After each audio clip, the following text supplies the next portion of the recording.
Bismillahirrahmanirrahim.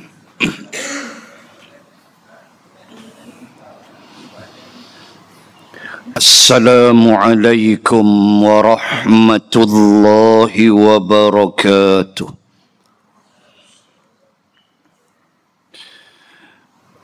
Alhamdulillahi wa kafa. Ashhadu an la ilaha illallah wahdah la syarika lah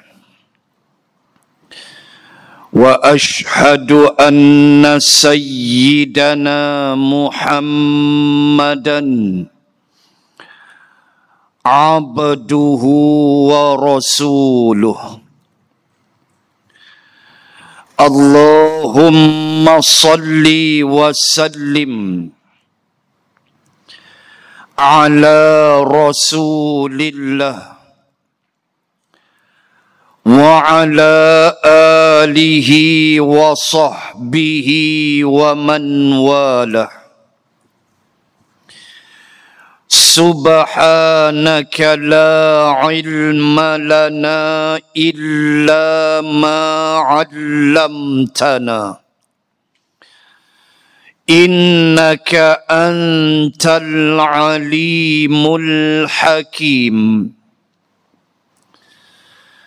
Bismillahi ma syaa Allah.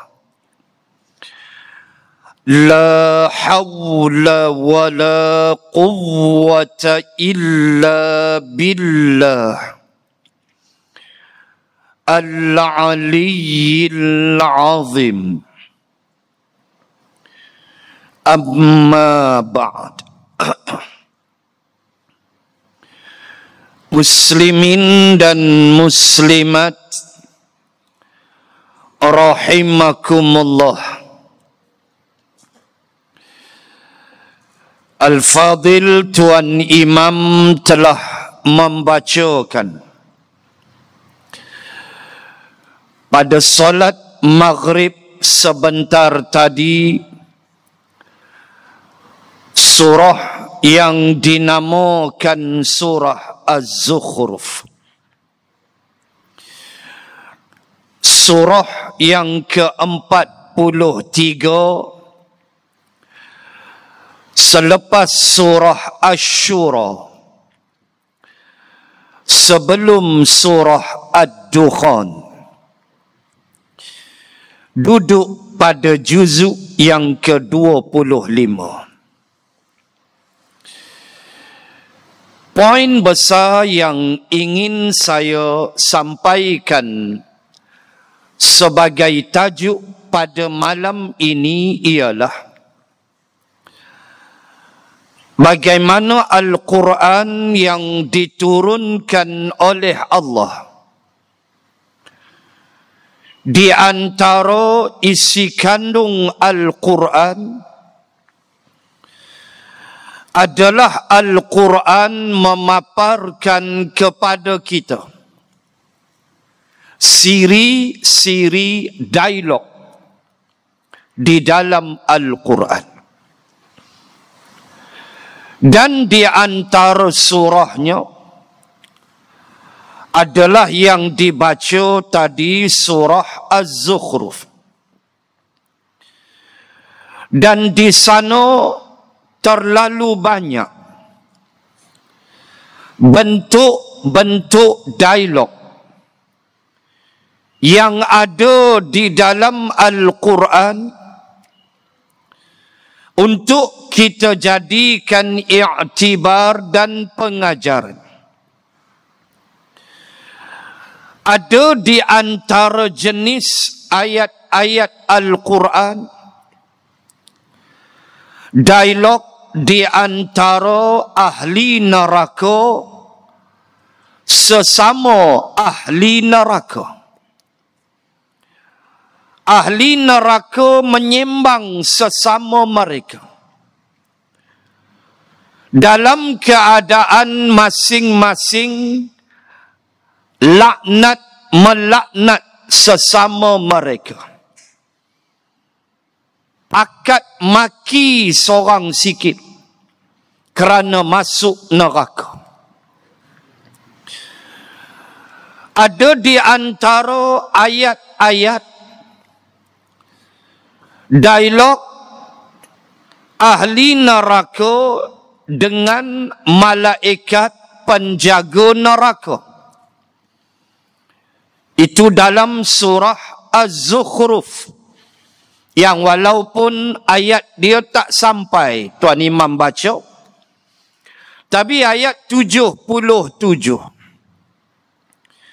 dialog ahli neraka bersama malaikat Malik. Wa nadau ya Maliku liyaqdi alaina rabbuk qala innakum makithun. Itu ayat dia. Dan menyerulah ahli neraka sambil berkata, ya Malik. Mereka kenal malaikat Malik. Dunia tu imam pun dia tak kenal. Ni di Afrika Tengah. Tu imam pun dia tak kenal. Jawatan kuasa masjid lagi tobat dia nak kenal. Dia kenal rokok ya. Lain dia tak kenal. Tuan-tuan, ahli neraka dia kenal malaikat Malik. Lalu mereka kata, ya Maliku liyaqdi alaina rabbuk. Boleh tak pergi jumpa Tuhan? Kata ahli neraka. Minta Allah Ta'ala pemati kami senang. Bagi kami mati ya. Sebab tak tahan siksaan. Qala innakum makithun. Malaikat Malik bawa balik jawapan setelah bertemu Allah. Malaikat Malik kata, dah Allah beritahu kamu semua tetap kena bakar, kena seksa dalam neraka. Ada dialog dalam Quran, ahli neraka berdialog dengan Allah. Saya dah tajuk malam ni, tak masuk lagi tajuk. Nak cerita basic dulu. Ahli neraka berdialog dengan Allah. Minta untuk hidup balik. Dan kalau kami dapat hidup, ghairal ladzi kunna na'mal. Kami tak buat dah perangai lama. Kalau boleh hidup, ya Allah, kata ahli neraka, bagi balik kami peluang hidup, ghairal ladzi kunna na'mal. Ini dalam Fatir.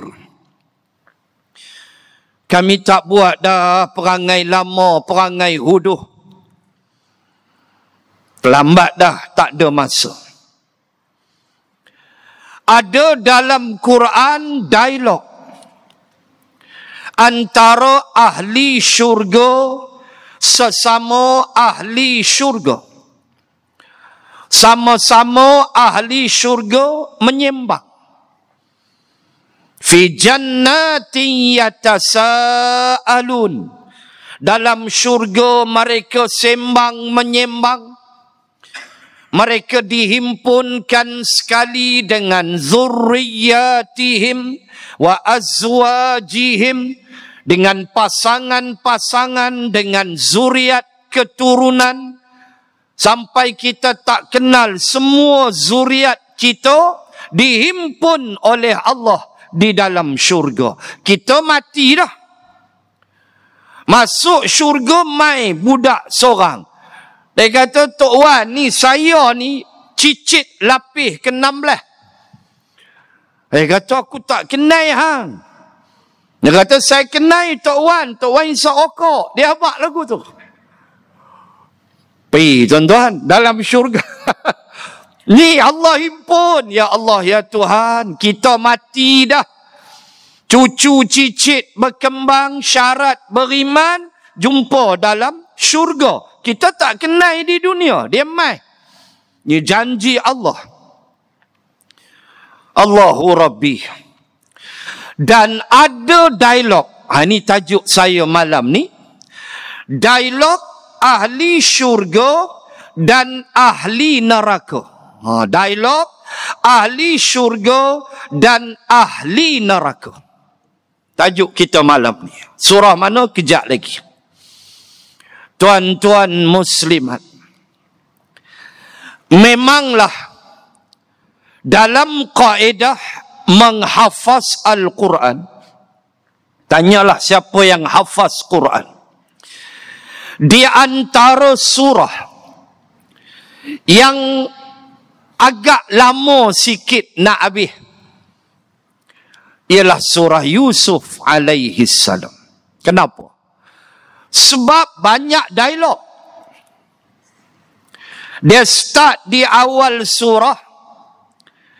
Dialog Nabi Yusuf dengan Nabi Yaqub. Hak tu tak apa. Dialog mimpi dia.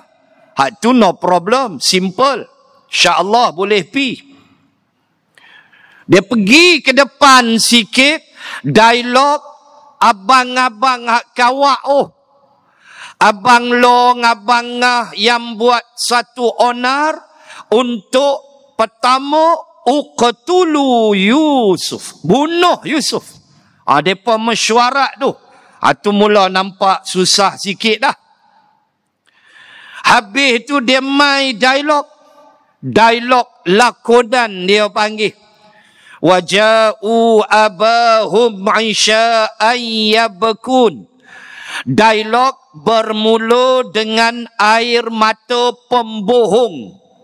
Setelah mereka lempar Nabi Yusuf dalam telaga, mereka bogelkan Nabi Yusuf, mereka ambil komis, baju yang Nabi Yusuf pakai, mereka lumur dengan bidamin kadhib, darah tipu, yakni darah serigala. Kemudian mereka datang dengan tangisan lakonan air mata. Ni cerita teriak menangis berlakon ni Tok Saduk sembang Quran cerita lama dah. Hui, dia menangis teriak. Kadang-kadang masuk TV teriak tu. Punya berlakon. Hak tu Quran sebut lama dah. Mailah jumpa ayah teriak. Kata adik Yusuf kena rembat dengan serigala. Berlaku pula dialog ayah Nabi Yaqub dengan abang-abang. Hak tu mula nak telan Panadol dah, penin sikit. Lepas tu dimai pula dialog Zulaikha dan suami dia. Berdialog pula dengan Nabi Yusuf ketika berlaku apa yang disebut pecah rahsia kejahatan onar yang dibuat oleh Zulaikha. Dia mai pula dialog dua kawak masuk dalam penjara, mimpi, sembang pula dengan Nabi Yusuf. Dia mai lepas tu dialog raja pula mimpi, 7 ekor lembu gemuk tibai dia, 7 ekor lembu kurus. Kan 7 tu. Melayu kata sempoi nombor ekor. Pitikam pula dah. 7. Dialog pula dengan Nabi Yusuf. Takwil mimpi pula. Dia banyak tuan-tuan. Sampai Nabi Yusuf jadi menteri. Yang tu paling susah. Pengalaman lah, cerita pengalaman.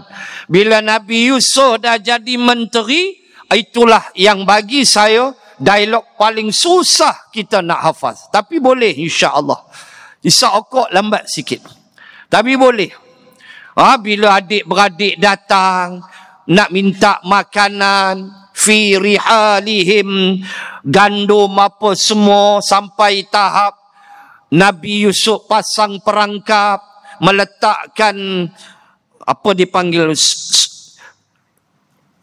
piala raja di dalam karung Bunyamin. Berlaku pula dialog, dituduh pula abang-abang pencuri. Yang tu panjang sampai ayat 100 lebih. Memang susah, tapi boleh insya-Allah kalau kuat ingatan kita, steady kita punya azam, istiqamah, insya-Allah boleh. Cuma saya nak sebut, begitulah ayat-ayat berhubung dialog ni memang agak payah sikit untuk dihafaz, tapi boleh insya-Allah. Baik. Malam ni dialog ahli syurga dengan ahli neraka. Saya ambil surah pendek. Surah Al-Muddathir. Pendek. Juzuk 29. Cerita ahli syurga di antara nikmat dia ialah nikmat bagaimana Allah Subhanahu wa ta'ala menambah nikmat ahli syurga dengan ahli syurga dapat melihat ahli neraka kena bakar. Tu tambah nikmat. Sambil duduk jalan dalam syurga, mereka dapat melihat ahli neraka dibakar oleh Allah. Adakah ketika berlaku dialog antara ahli syurga dan ahli neraka, adakah waktu tu syurga dan neraka duduk sebelah-sebelah? Allahu Ta'ala a'lam. Tetapi ada ayat ahli syurga berdialog dengan ahli neraka, dan ahli syurga dapat melihat ahli neraka, dan ahli neraka tidak dapat melihat ahli syurga. Tak dapat. Ahli syurga dapat tengok sambil berdialog. Apa tujuan? Menambah nikmat. Biar puas hati di dunia ni.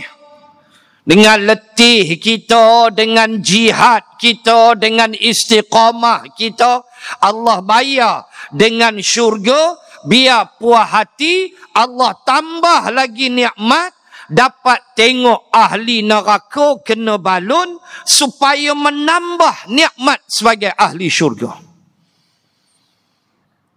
Saya nak mula baca ayat 42.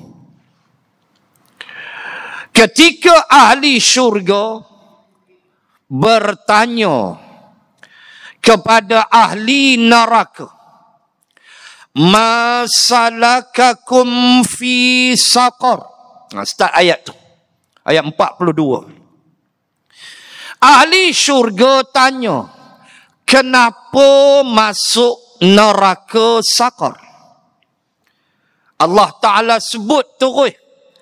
Neraka yang jadi dialog tu, penghuni dia neraka saqar. Tuan-tuan muslimat, sebelum saya teruskan 2-3 ayat yang menjadi penyebab kepada mereka dihumban dalam neraka saqar, cuba patah balik ke belakang surah yang sama Al-Muddathir. Tengok ayat 27. Allah cerita sikit neraka saqar ni apa dia. Tengok ayat 27. Wa ma adraka ma saqar la tubqi wa la tadhar lawahatul lil bashar 'alaiha 19. Allahu akbar. Allah, na'udzubillah ya Allah. Allah mulakan, cuba tengok start ayat 27 Allah tanya, Allah kata wa ma adraka ma saqar. Kamu tahu tak neraka sakar tu apa dia? Allah tanya, lepas tu dia jawab. Allah sendiri jawab. Pertama kata Allah, la tubqi wa la tazar. Neraka aku nama Saqar ni, bila dia bakar manusia, pertama, la tubqi. Kita pun kata baki. Berapa baki duit? Balance. Baki. Baqi. Cakap Arab.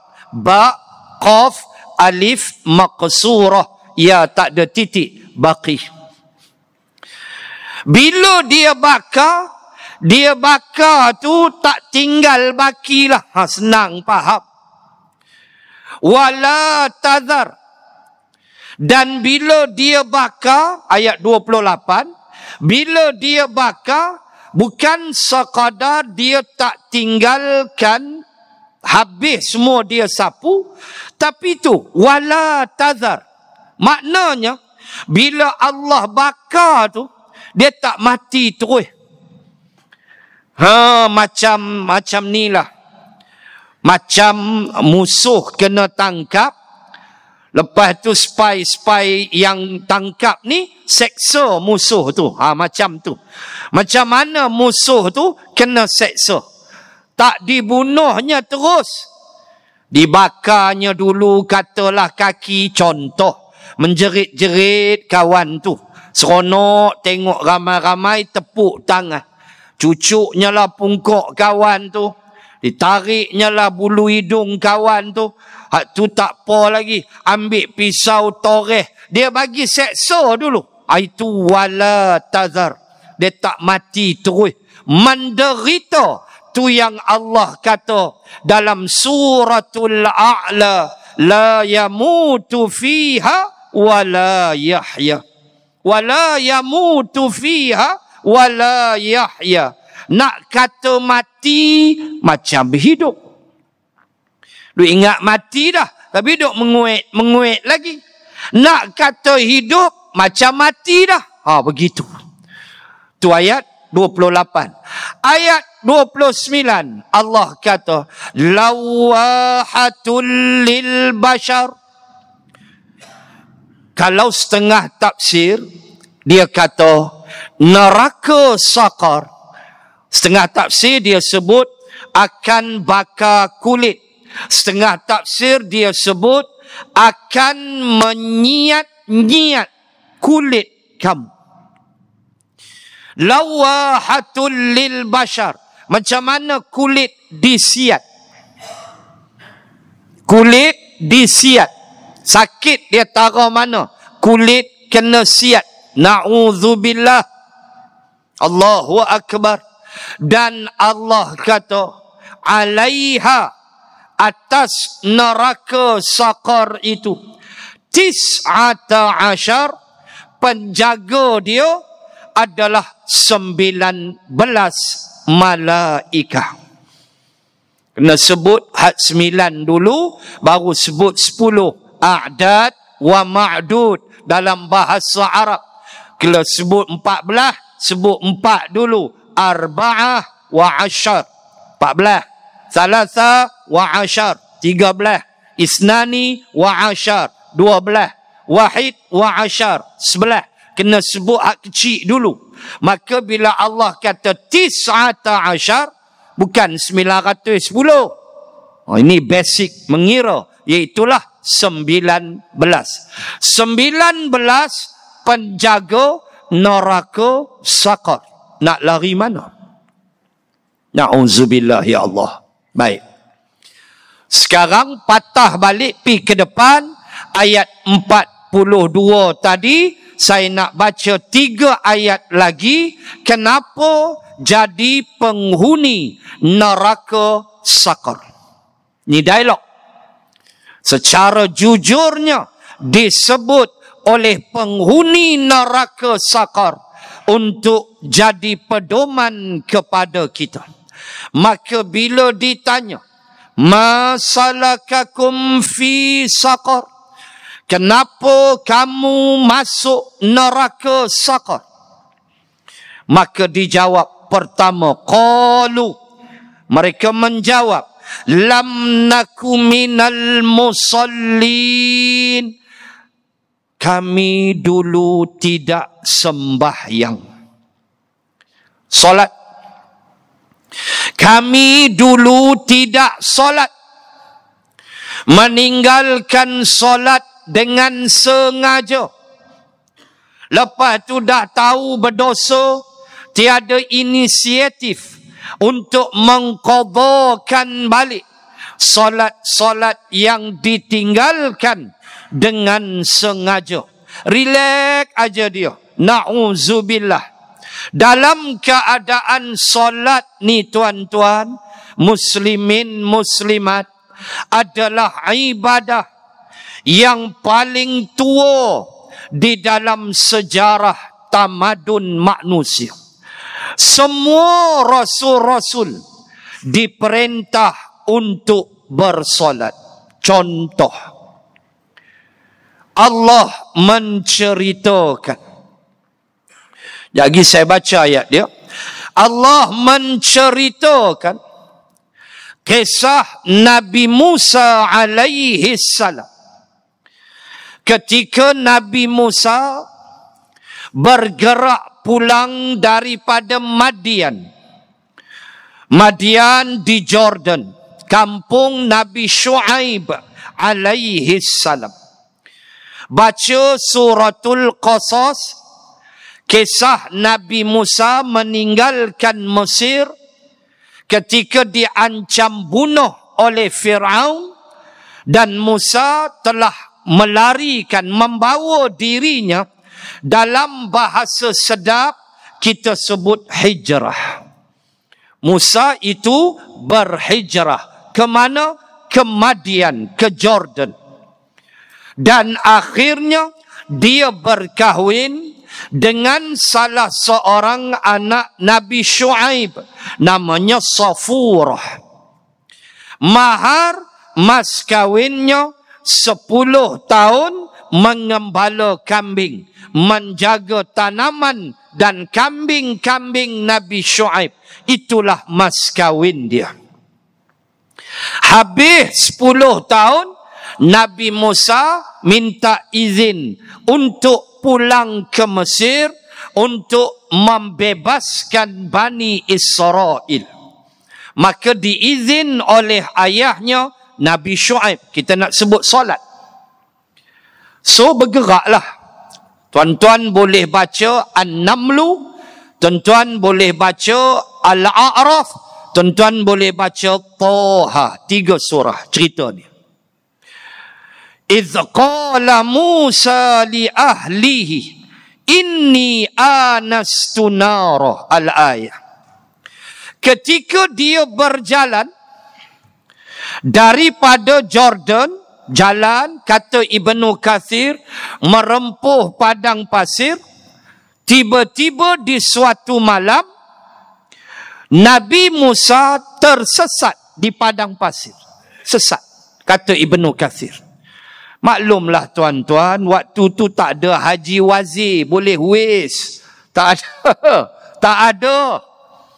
Kita ada wis pun wis pi angkut belakang rumah orang pun ada. Pening juga kita pun. Terlebih canggih, belakang dapur orang dia suruh lalu. Mangkuk betul. Dia kira shortcut. Tuan-tuan, nak sebut Nabi Musa dan isterinya Safurah tersesat. Tersesat tu di mana? Semenanjung Sinai. Tuan-tuan muslimat, lalu apa kata Allah? Nabi Musa berkata, "Idza qala Musa li ahlihi." Ketika Musa berkata kepada ahli dia, yakni isteri dia, "Inni anastu nara." Saya nampak api. Tengok bahasa Arab. Kenapa? Ini Hamka Hurai. Hamka Hurai dalam tafsir Al-Azhar. Kenapa Allah sebut anastu? Kenapa Allah tak sebut? Nabi Musa pun kata, inni ra'aitu nara. Ra'aitu fi'lun madhi. Anastu pun fi'lun madhi. Yakni aku telah melihat. Tetapi kata Hamka, inilah keindahan, kecantikan bahasa Arab. Sebab itulah saya sentiasa ulang akan ucapan guru lughah saya. Di hari pertama kita masuk kelas lughah, belajar bahasa Arab, guru lughah, guru Arab kita sebut bahawa bahasa Arab yang aku nak ajar kamu ini, kamu bawalah di mahkamah dunia mana pun untuk kamu mencari ada silap pada bahasa Arab, kamu tidak akan bertemu kesilapan di dalam bahasa Arab. Tu kalam dia. Saya ingat sampai lah. Tak ada kamu boleh petikai ada ruang, ada silap bahasa Arab. Tak ada. Yang ada orang silap cakap. Yang tu ada. Dia jumpa kawan dia, lama tak jumpa, dia tanya, Ana pi mana? Pi. Ana pi mana? Ana tu hang. Entahlah. Yang tu ada silap cakap. Bahasa Arab silap tak ada. Allahu Akbar. Bawalah mahkamah The Hague di Belanda sekalipun, bawalah mahkamah dunia, kamu cuba cari silap bahasa Arab, fail, kamu tak jumpa. Kamu akan gagal di situ saja. Sebab hebatnya bahasa Arab. Apatah lagi Quranan Arabian, Quran di dalam bahasa Arab. Kata Hamka, aduh indah sungguh Hamka hurai. Kata Hamka, kenapa Allah sebut anastu? Allah tak kata ra'aitu. Allah tak kata ucapan Musa, aku telah melihat api. Ra'aitu nara. Kalau Nabi Musa cakap begitu, no problem, betul di sudut bahasa Arab. Tetapi Allah beritahu anastu. Di suatu perbahasan, ia membawa makna betul melihat. Tetapi Hamka ada ziyadah, ada tambahan dalam tafsir Al-Azhar, iaitulah anastu bermakna melihat dengan mengharap. Tu dia. Melihat dengan mengharap. Melihat dengan pengharapan. Maklumlah padang pasir, lepas tu gelap, sesat pula. Oh, nampak api. Tu yang Nabi Musa kata, biqabasin, aku nak ambil api tu, mudah-mudahan biqabasin, boleh panaskan badan kita. Makna dia mengharap. Dapat api tu, kita boleh memanaskan badan, biqabas, memanaskan badan. Sebab sejuk padang pasir, malam dia sejuk. Siang panas nak mampus, malam sejuk. Maka dapat panaskan badan, sempoi. Atau api itu, au ajidu alan nari huda, aku ambil untuk jadikan huda. Huda makna petunjuk. Maksud dia torchlight lah. Aku ambil, boleh buat torchlight, suluh jalan. Maka Allah sebut anastu. Ini tafsir Al-Azhar. Iaitu melihat dengan pengharapan. Dia ada rokok, lighter dia hilang. Dia tengok member sebelah sedang hisap, dia melihat dengan penuh pengharapan api ada sebelah. Tuan-tuan muslimin muslimat, itu maksud anastu. Aku telah melihat, tapi melihat dengan hoping yang very high hoping bahawa alhamdulillah ada api, boleh panas badan dan boleh menjadi petunjuk jalan. Pergi saja, apa jadi? Sampai di tempat itu, di lembah yang Allah sebut Muqaddasi Tuwa. Ta, waw, alif, maqsurah. Tuwa. Ya, tak ada titik. Lembah Tuwa. Di mana? Semenanjung Sinai. Sampai di situ, dia tengok api tu. Api tu dekat dahan, kata Ibnu Abbas, dekat dahan pokok. Dia sampai saja, tiba-tiba kata Ibnu Katsir dalam tafsir, api itu menjulang naik ke langit. Cahaya itu menjulang naik ke langit. Dan ketika itulah dia tergamam, terpaku di situ. Lalu mendengar suara. Innani anallah. Itu dalam surah Taha. Jadi saya baca habis ayat. Dalam An-Namlu, ya Musa, innahu anallahul azizul hakim. Yang tu An-Namlu. Dalam Taha ayat 14. Saya ambil yang tu sebab ada solat di situ. Kata Allah, innani anallahu. Dia tergamam mendengar suara. Suara siapa? Suara Allah. Macam mana? Jangan duk fikir. Allah zat yang maha zat. Laisa kamitslihi syai'. Innani anallah. Hei Musa, aku ni Allah. La ilaha illa ana. Tidak ada Tuhan yang wajib disembah kecuali aku. Fa'budni. Sembah aku. Wa aqimis salata li dzikri, dan dirikan salat untuk mengingati aku. Ayat 14 Taha. Tu Nabi Musa diperintah bersolat. Adalah cara solat dia. Adalah kaedah dia. Nabi Musa diperintah Allah awal-awal. Dia mendengar suara Allah yang Allah zat yang maha zat. Layaklah Allah bercakap dengan zat kebesaran dia. Tak mampu kita nak mengkajinya. Tetapi poinnya ialah bagaimana perintah pertama Allah selain sembah Allah ialah solat. Sebab itulah tinggal solat neraka. Neraka Saqar jawab, kami dulu lam naku minal musallin. Kami tak semayang. Tuan-tuan muslimat, pada suatu hari, seorang peniaga daripada Yaman datang ke Makkah dan menyembang dengan pakcik Nabi Ammi Rasulullah, iaitulah Abbas bin Abdul Muttalib. Sembang tentang bisnes. Tiba-tiba tengah-tengah sembang tu, lelaki Yaman ini melihat 3 susuk tubuh manusia di celah batu sedang melakukan azan dah. Azan. Carry on. Masuk dah. 8:12 dah. 1 minute. Okey, seminit.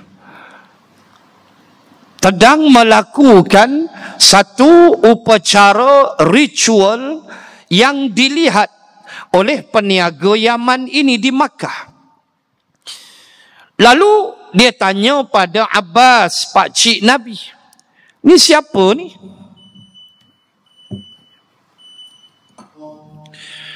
La ilaha illallah, Allahumma rabba hadhihi da'wati tammah. Ati Muhammadan al-wasilata wal fadilah.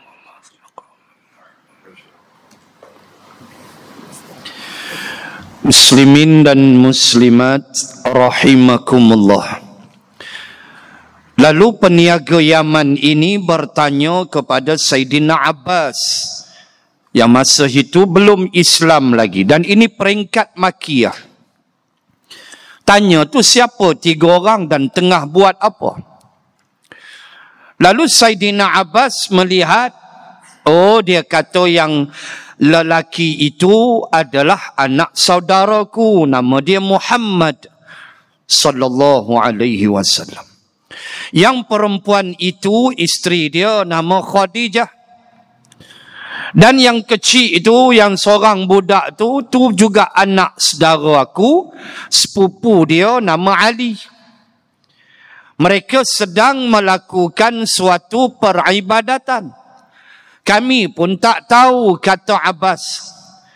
Kata anak saudara aku tu, dia dapat satu agama baru. Dan kami pun tak kisah. Asalkan perniagaan rokok kami okey, sudahlah. Kata Saidina Abbas. Dia tak kacau kita, sudahlah. Dia kata dia dapat agama baru. Dan kami pun di Makkah tak ambil peduli sangat. Ulama sirah bahas kisah ni. Apa yang Nabi buat tu? Solat. Dalam keadaan peringkat awal Islam, belum Isra' dan Mi'raj, belum, tetapi Nabi sudah bersolat. Kata para ulama sirah, 2 rakaat pagi, 2 rakaat petang. Kafiat, wallahu a'lam. Tapi rakaat disebut. Solat. Ibadah tertua yang kita tidak boleh buat, lebih kurang. Persoalannya, kurikulum yang Nabi tinggalkan. Apakah kita serius dalam memahaminya? Apa dia?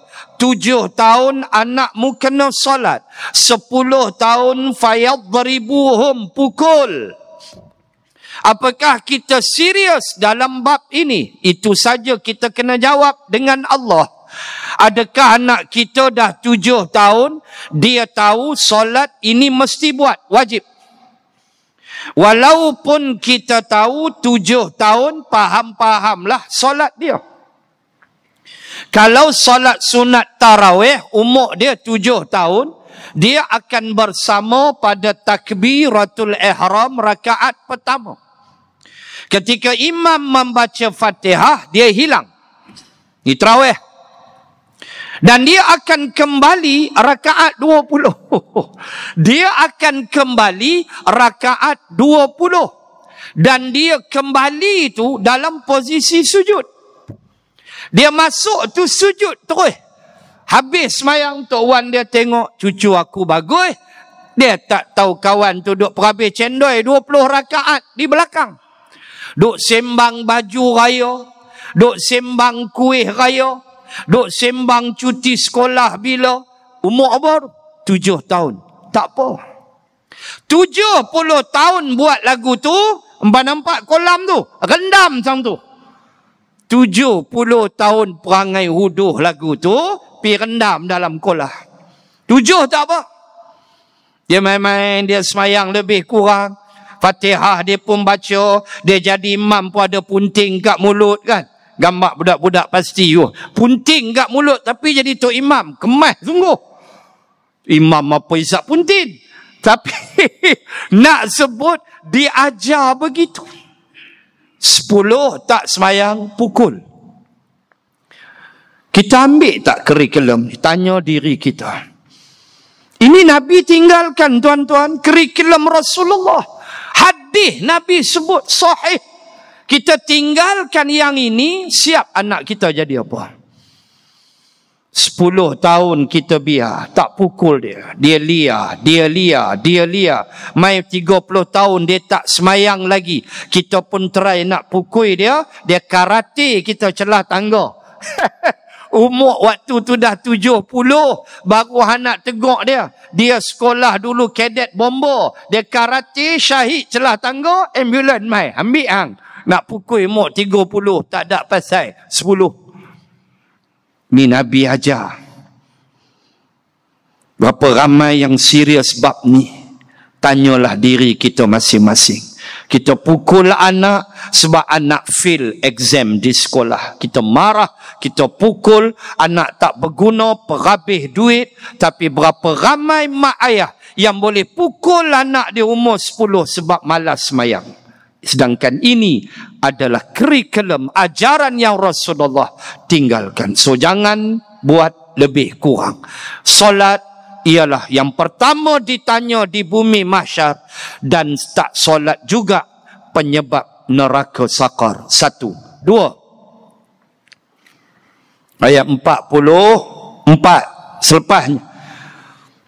Walam nakun nut'imul miskin. Kenapa kamu masuk neraka sakar? Ahli neraka sakar jawab nombor 2, walam nakun nut'imul miskin. Kami dulu tak berapa gemar bagi makan orang miskin. Kami dulu, bahasa mudah, tak berapa jenuh nak tolong orang susah. Tuan, hidup kita bermasyarakat. Qasama bainahum. Allah Ta'ala, dia membahagikan rezeki sesama kita tak sama. Pasca Covid menyaksikan ramai orang susah. Yang dibuang kerja, yang tak ada kerja. Allahu Akbar. Allah Ta'ala ajar kita bahawa harta yang kita miliki adalah bukan untuk kita sebagai pinjaman daripada Allah, tetapi untuk orang lain juga. Itulah yang Nabi sebut, Nabi punya marah seseorang yang tidur leno tapi jiran dia lapar. Sebab itu dalam Quran, apabila Allah menyebut orang susah, Allah menyebut dengan 2 istilah. Boleh jumpa dua-dua ayat ni dalam 2 surah. Pertama Az-Zariyat, kedua Al-Ma'arij. Kita akan jumpa 2 istilah. Orang yang susah, orang yang perlu dibantu, wajib ditolong. Istilah pertama Allah sebut lisail, as-sail. Mereka yang susah tetapi dia meminta-minta. Dia susah, dia tak malu dah. Dia jumpa pengurusi masjid, dia cerita masalah dia, beras tak ada di rumah, kopi tak ada. Dia kata rokok tinggal sebatang ya. Rokok dia tinggal sebatang ya. Kan, dia sembang dengan kita, beras tak ada, tu tak ada, macam-macam. Dia tak malu dah. Dia lisail. Dia meminta. Itu golongan pertama. Golongan kedua dalam Az-Zariyat dan dalam Al-Ma'arij ialah golongan yang Allah sebut dengan Al-Mahrum. Al-Mahrum ialah mereka yang susah tetapi malu nak minta. Dia malu. Inilah peranan masyarakat. Buka mata, pasang telinga, bagi dengar elok. Oh, ujung kampung kita ada orang susah, kita kena tolong. Dia nak minta, malu. Ada tak orang macam tu, tuan-tuan? Ada. Ada. Kita jumpa orang macam tu. Rumah dia 2 tingkat. Anak dia 8 orang. Bini dia tak kerja. Rupa-rupanya dia sewa rumah dia. Dan dia dah jual kereta dia. Kerana dia tak ada kerja pasca Covid. Sewa rumah tu tak tahulah dia dah bayar ke tidak. Dan dia tak ada beras, tak ada gula, tak ada apa. Kita bantu. Baru bulan lepas kita jumpa dia. Di Sungai Petani. Susah. Dia ingat rumah 2 tingkat okey dah. Dah, susah. Alhamdulillah, mujur dia menyembang, kita pun selidik-selidik bagi bantuan. Nak sebut apa? Ini golongan Al-Mahrum. Dia malu nak meminta, tapi dia susah. Maka kita kena peka sekeliling kita. Jangan buat bodoh, jangan duk kira kita ya. Jiran hujung kampung, hujung taman, buka sikit mata. Saat lagi masuk dalam WhatsApp. Saya pernah masuk dalam WhatsApp saya. Seseorang yang mengadu, dia kekurangan RM60 lagi untuk bayar rumah sewa dia. Yang dia tuju ke aku, buat macam mana? Dia hantar, saya takkan nak kata aku pun tak ada duit. Ikhtiarlah kita pun hujung-hujung bulan kita dengan rumah kita lagi, kenderaan kita lagi, mujur tak isap rokok. Tidak habuan rokok pula. Nafkah anak bini kita lagi. Cari juga kumpul-kumpul. RM60. Alhamdulillah, lega dia. Boleh bayar sewa rumah. Itu 2 bulan lepas. Ni duk tunggu kok main lagi, pi pula.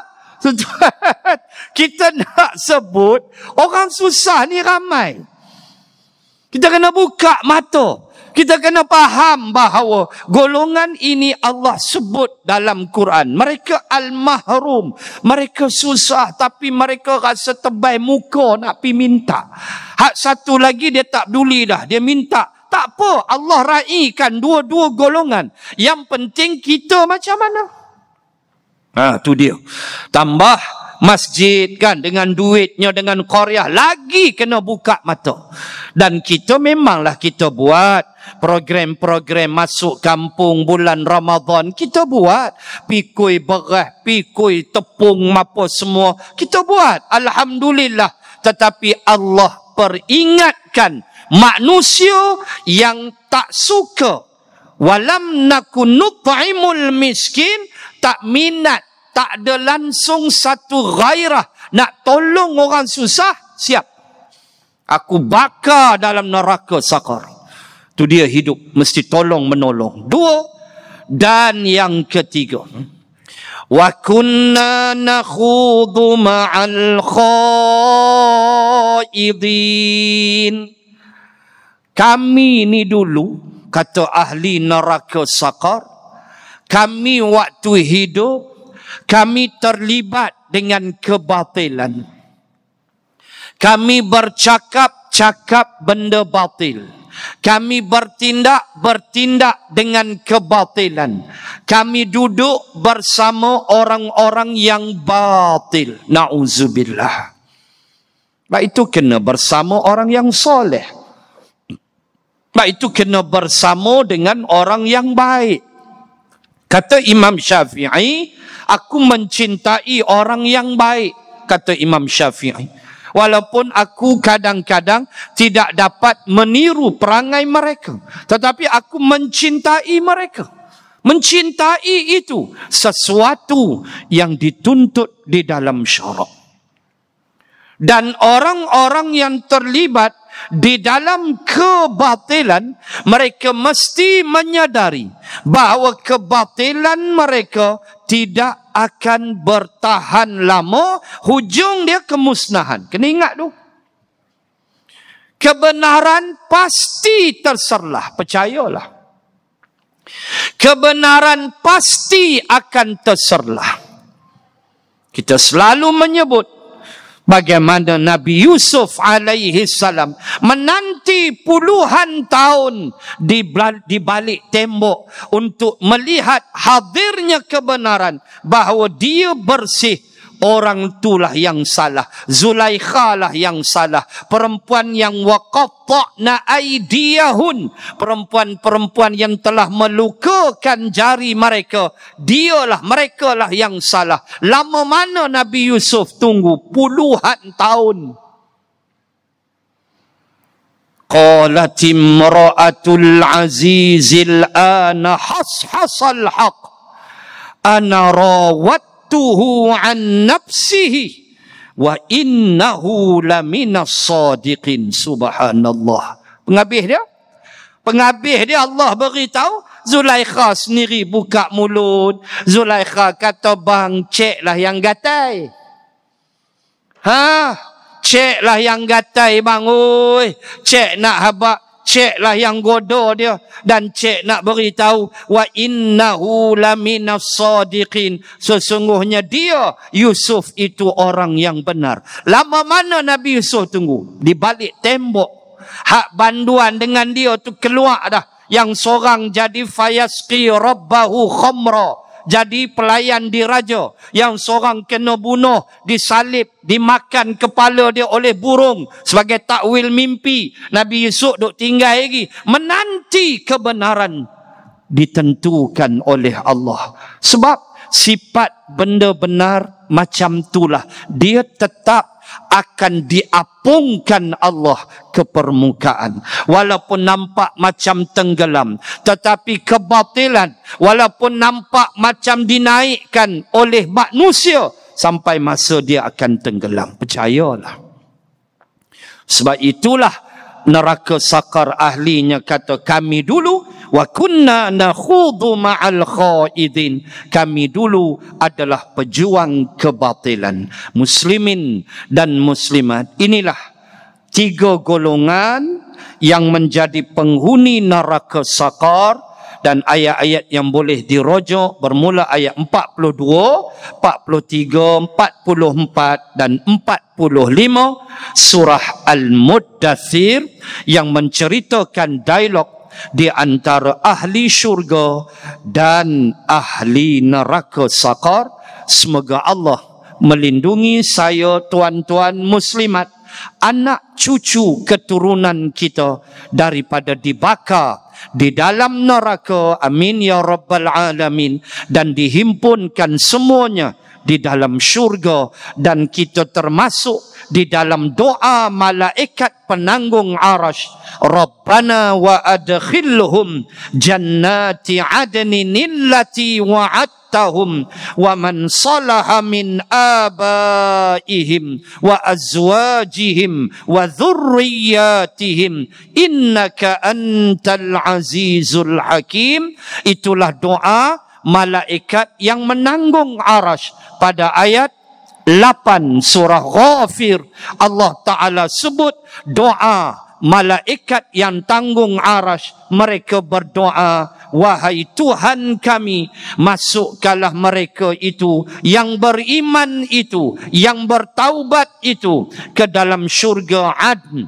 Bersama juga masuk adalah yang soleh, yang baik di kalangan ayah-ayah mereka, min abaihim, datuk nenek moyang mereka, juga masuk sama pasangan-pasangan mereka, isteri-isteri mereka, dan masuk juga zurriyatihim, zuriat keturunan mereka. Amin ya rabbal alamin. Itulah harapan kita kepada Allah Subhanahu wa ta'ala sebagai hamba yang amat memerlukan Allah, kasih sayangnya, belainya, pengampunnya, dan juga penyedia keampunan untuk membawa kita kepada syurga yang kekal abadi selama-lamanya. Semoga kita selamat dari bakaran api neraka.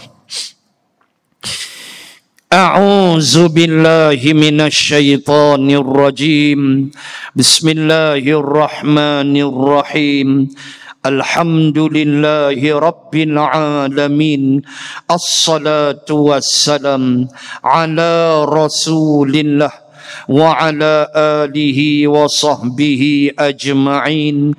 Allahumma zidna ilman warzuqna fahman. Allahumma rzuqna fahman nabiyyin wa hifzal mursalin. Allahumma ij'al jam'ana hadha jam'an marhuma wa tafarruqana min ba'dih tafarruqan ma'suma. Rabbana atina fid dunya hasanah wa fil akhirati hasanah wa qina azaban nar.